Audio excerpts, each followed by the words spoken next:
E a nossa viagem segue em frente. O Mundo Passaporte agora está num dos principais pontos turísticos da capital do Maranhão. Eu estou falando da Fonte do Ribeirão.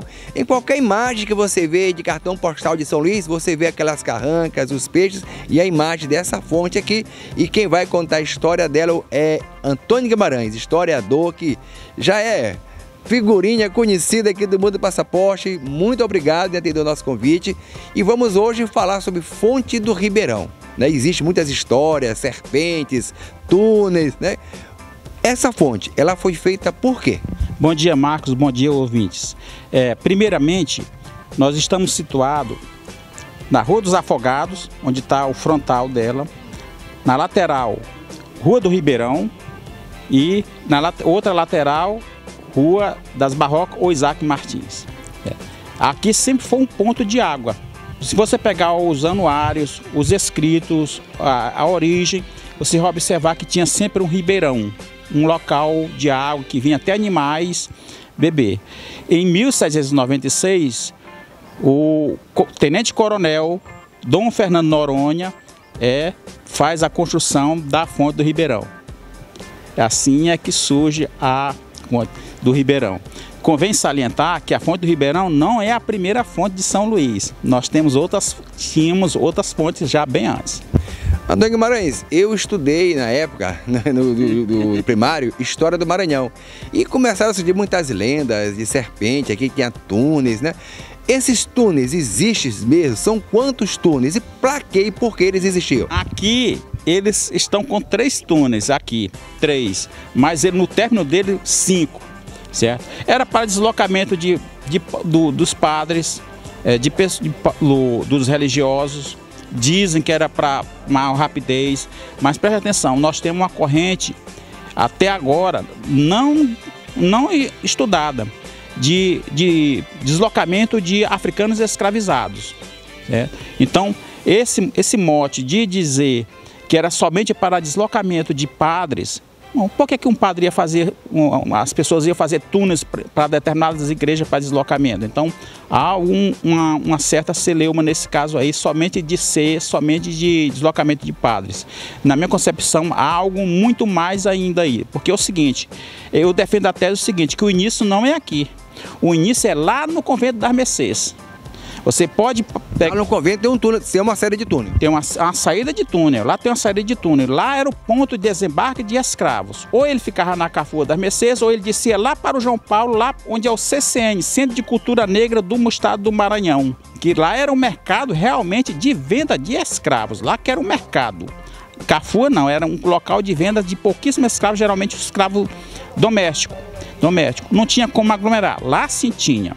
Então, lá no Convento da Mercês, na minha concepção, que era o ponto inicial dessa série de túneis que existiam interligando a igreja. Basta você verificar que se você entrar no antigo prédio do jornal O Imparcial, se você entrar ali embaixo, tem um túnel que você vai sair no Convento da Mercês. Eu via muita história falar que aqui era para quando tivesse as invasões que os franceses fizeram para se esconder das invasões portuguesas. E você me falou que não são 3, a gente vê 3 entradas, mas não são 3, são 5. Onde são? Fala assim, se você falou de Caiçara, Convento das Mercês, onde ficam as outras entradas? Tem 2 entradas que estão totalmente perdidas, né? Quando aconteceu a reforma da Praia Grande, o projeto Reviver na Praia Grande, nós constatamos que tem vários que já estão caídos. Ali naquele momento era o momento certo para a recuperação. Aí sim nós saberíamos para onde é que direcionava. Tem 2 que a direção está interrompida, nós não sabemos para onde é que vai. Agora, Nossa Senhora da Conceição, onde é o edifício Caiçara, Igreja do Carmo, direcionado 1, que vai direto, passando por debaixo do jornal O Imparcial, que era a casa do comendador pai de Benedito Leite, que mais tarde seria o governador do Maranhão, Benedito Leite, vai para o Convento das Mercês, aí sai outro, direciona para a Igreja São José do Egito, e outra, essa que está interrompida, não se sabe. Agora, saindo daqui, se você sair daqui, você chega passa somente por 3, é muito escuro e fica ficando estreito. Daí que eu não acredito simplesmente que era a possibilidade somente de deslocamento de pessoas, deveria ter outro objetivo. E tem uma lenda, né, que todo mundo sabe aqui em São Luís, que aí dentro tem uma serpente muito grande, que o dia que a cabeça se encontrar com a cauda, São Luís vai se desmanchar, né, vai se afundar. Como é que surgiu essa lenda? Essa história, na realidade, ela foi espalhada pelos padres. Alguém descobriu que eles estavam transportando os africanos escravizados. Eles estavam deslocando, eles tinham um sentimento de liberdade muito grande, certo? Então, eles estavam deslocando. Então, eles, na própria igreja, eles espalharam, e só não entre nesses túneis, porque tem uma serpente que no dia que ela se unir a cauda com a cabeça, São Luís vai desaparecer ou vai afundar. Então eles próprios se encarregam disso. É esse que é o grande mote. Você pode ler os teóricos, Rubem Almeida, o próprio Nascimento Moraes, você pode ver os grandes escritores da época, Mário Martim Meirelles, que vão buscar raízes da nossa história, eles constatam isso, certo? Então, Guimarães, aqui estou vendo aqui que tem uma fonte de água natural aqui passando. Esse aqui era um rio? Existia um rio aqui? O rio ainda existe, o rio está aqui. O rio nasce embaixo mais ou menos entre a Rua do Sol e Rua Grande. Ele continua correndo, ele segue, vai por túneis e sai debaixo do edifício, na Rua do Alecrim, do edifício Palácio dos Esportes, para cair no mar, na Praia do Caju, que é a antiga Praia do Caju, certo? Cai lá, certo? Então, o rio continua ainda... É o Rio Ribeirão. Rio Ribeirão. Isso aqui, se você ler os antigos escritos dos próprios viajantes, das próprias pessoas que escreveram, os cronistas escreveram, isso aqui era um rio potencialmente muito, que enchia mesmo e via animais beber. Você vai ver Domingos Vieira Filho chega a dizer que aqui é um local próprio para macacos, outras espécies tomar água e outras pessoas lavaram. Essa casa que está bem ao lado aqui, que é da Fundação Municipal de Cultura de São Luís, era uma casinha térrea de taipa, que eu tenho uma fotografia inclusive dela.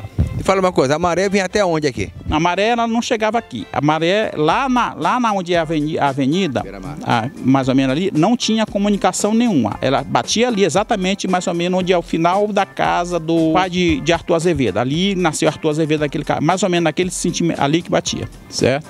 Não tinha comunicação nenhuma, a não ser se fosse de barco para o outro lado. Bom, e essa fachada aqui? Essa fachada ela foi feita a partir de quando? Ela sempre existiu assim? Essa fachada ela é original. O que não é original mais é o Netuno, que está lá em cima. Ah, o Netuno lá em cima. Não é mais original. Não, aí é o terceiro Netuno. O primeiro foi roubado.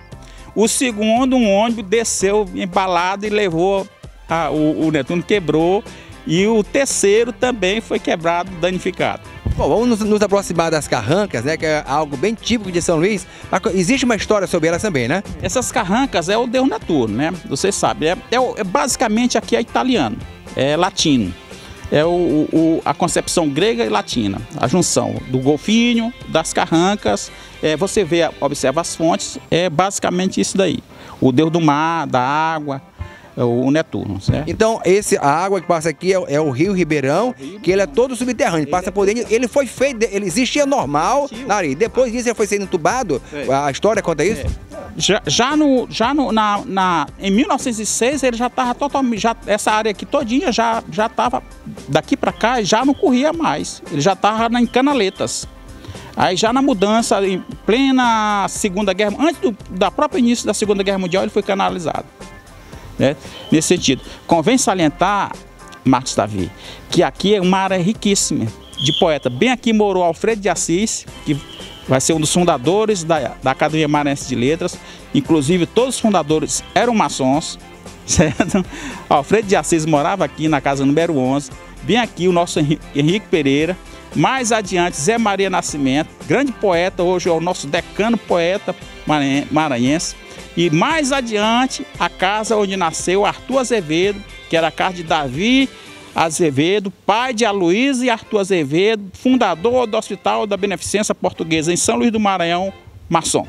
Bom, e para você que quer conhecer um pouco mais da história de São Luís, o Antônio Guimarães tem um exemplar fantástico. Ele é grosso grande e conta toda a história com fotos antigas, fotos atuais. Onde pode encontrar esse livro, Antônio Guimarães? Até porque tem gente que tem curiosidade em conhecer mais. Hoje telefonaram perguntando pelo primeiro e segundo. Eu nunca consigo reeditar, porque eu nunca trabalho nunca consegui patrocínio meu para... Faz por amor. Nunca consegui patrocínio. Então, eu tenho poucos exemplares lá na livraria MEI.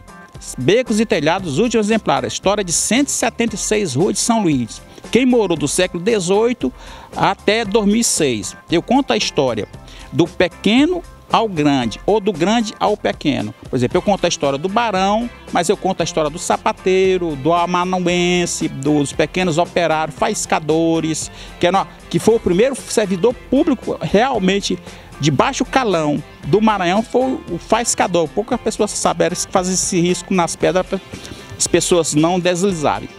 Certo? E esse livro encontra na livraria MEI do São Luís Shopping? Só tem na MEI, tem pouquíssimos exemplares, E a livraria MEI fica no São Luís Shopping. Muito obrigado, certo? E a gente segue a nossa viagem, que no próximo bloco nós vamos fazer um passeio de cavalo da Raposa até a praia de Pucal. Você vai se apaixonar.